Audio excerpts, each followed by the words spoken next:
عن عائشة أم المؤمنين رضي الله عنها قالت: قال رسول الله صلى الله عليه وسلم: ما من يوم أكثر من أن يعتق الله فيه عبدا من النار من يوم عرفة، وإنه ليدنو ثم يباهي بهم الملائكة فيقول: ما أراد هؤلاء. عائشة رضي الله عنها ديلجنو أيلر الله تحدي ما داهت بوغ ديلجنو تدين شوع الله هو جوجة تحت إرخاش يليش حلق بتشا هو دين أحسن يوم عرفة دين أحسن الله هو تأرخ حلق بوغش تحدي داهتون بوغ، وإنه ليدنو بقول الله جارق وغن شي ليشن تدين ثم يباهي بهم الملائكة تولدع الله هو كورلق شي مليك شن حلقة دوزل دقتو شي ليش حبيح كان بول عغيت بول شي تويجن دعديش بول ليش فيقول الله أولق: ما أراد هؤلاء. مليكش أولق تو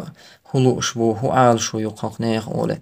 الله عز وجل تغسو ديكو شوق تيردق عدق تالوش ما داهتا الله ريزور الله يقين هي تم الله يرقاشتر بيتعاهم لوش داه تختان يبيلغلو يبوغ عيلم ناخا الله هو تارت كورالير مليك شان حلقا دوزلدر يش خاست برا تان الله جاشتين خلر بيلغلو يهون يبوغ الله تان ريز خلر الله تارخ إن هي تم من خلر. وعن ابن عمر رضي الله عنهما أن النبي صلى الله عليه وسلم قال: إن الله تعالى يباهي ملائكته عشية عرفة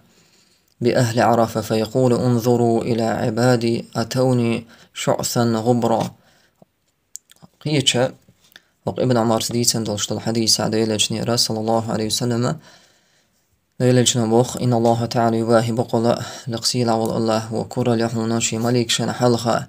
عشية عرفة الدين أحا الله كرة لقاء اتعرفت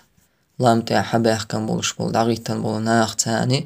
كورا لونشي مليك شن حلقة خاست باش إش آلا أول الله انظروا حوس أوليشي ليشك حباح كان قش شاولشيغا شعثا غبرا مش يرجن يولشا تشيناغ بزن بولش إشتا اتتش حولها شين تباح كان قش أولي الله كورا لون بولها تدينه.